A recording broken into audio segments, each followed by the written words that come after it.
This video is a top-level view of the drone market from the perspective of a content creator. We will be identifying what each drone can do, its features, price, and ultimately give them a competitive ranking. And I'm making this video due to the success of my recent videos on action cameras. So if you guys enjoy this, let me know, leave a like, subscribe for more, and let's do this.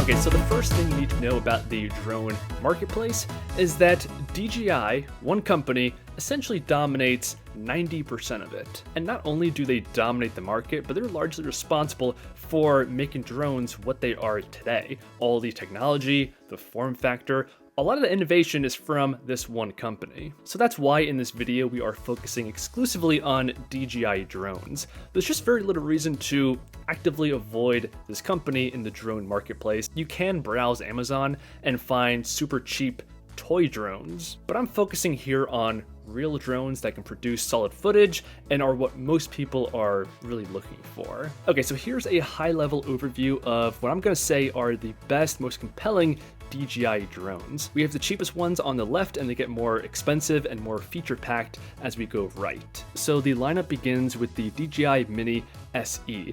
This is only $300 and it's less than 250 grams. And that's a very important point right there, because if you buy a drone that's more than 250 grams, in most places you're going to have to register it, and it adds a whole layer of complexity that most people don't want to have to deal with. And luckily, as we're going to see in a second here, DJI has an entire lineup of sub 250 gram drones called minis. These all share the mini prefix in their name, and depending on which one you go with, you really don't lose out on that many high-end features. Okay, but getting back on topic, the Mini SE is the most basic of this lineup. It is $300. Now, because we're using this for content creation, the camera is one of the most important features here. And generally, the bigger the image sensor, the better the overall quality is going to be, especially in low light situations. And for comparison, a 1/2.3 inch sensor is roughly equivalent to like a GoPro Hero 8. The lens is f2.8, and the max resolution here is 2.7K with a bitrate of 40 megabits per second. The battery info I have in green, so the capacity here is 2,250 milliamps. That gives you a fly time of 34 minutes. And then finally, in terms of the obstacle avoidance system, they give you one downward facing sensor in this model. Okay, now the next step up is the Mini 2. This comes in at $450, and again, because it's a Mini, it's below 250 grams. The sensor is the same size at 1/2.3 inches. The aperture is the same, but this can film in 4K at a higher bitrate of 100 megabits per second. The battery capacity is exactly the same, although the flight time is 3 minutes less. And that's probably because the camera is a bit more capable. And here they also give you one downward facing sensor. Okay, and then the top of the line mini drone they have is the Mini 3 Pro. This is quite a bit more expensive at $760, and it does have finally a bigger sensor, 1/1.3 inches. The aperture is a bit better at 1.7. It can still film in 4K, but the bitrate is higher at 150. The battery is a bit bigger at 2,453 milliamp hours, giving you about 30 minutes of flight time, and a flight distance, a maximum flight distance of 18 kilometers. And they also give the obstacle avoidance system a bit more sensors, so they give you them facing in the front direction, behind you, and down. Okay, now the next step up here is the Mavic Air 2S. This is $1,000 and quite a bit more heavy at 595 grams. The sensor here is a lot bigger at 1 inch in size. The aperture is 2.8. It can actually film in 5.4K, and the bitrate is 150 megabits per second. Now we're going to be comparing and ranking these in a second, but just real quick, in comparison to the Mini 3, that's a modest upgrade in image quality.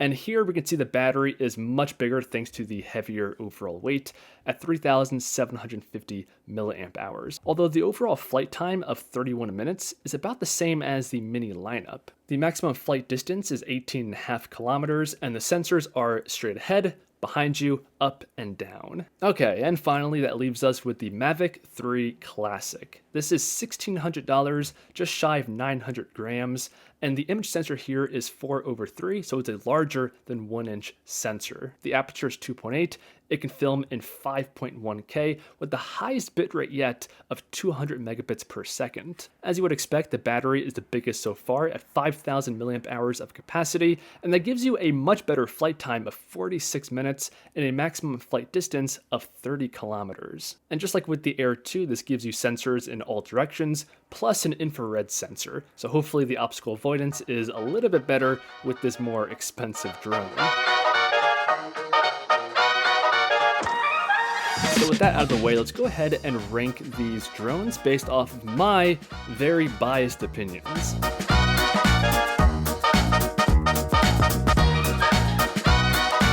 Okay, now before you get mad, let me defend my position here.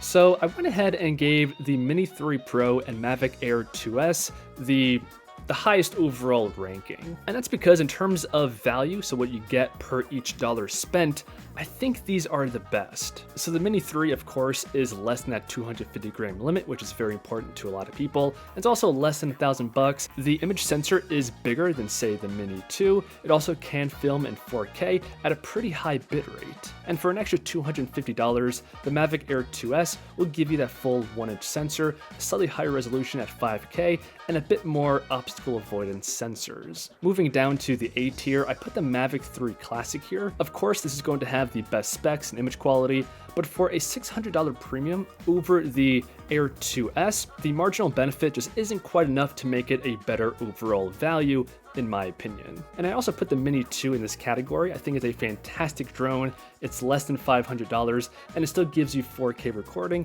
at a pretty high bitrate of 100 megabits per second. And then finally, I put the Mini SE one tier lower because it's not that much cheaper, and you give up 4K video and you have a much lower bitrate. So that's my ranking. Let me know in the comments below how much you disagree with this.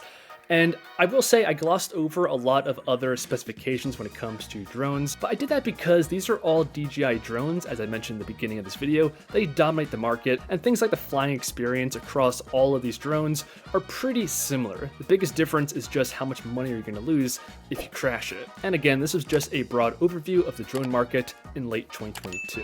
So hope you guys enjoyed. If you did, leave a like, subscribe, and I'll see you guys in the next one.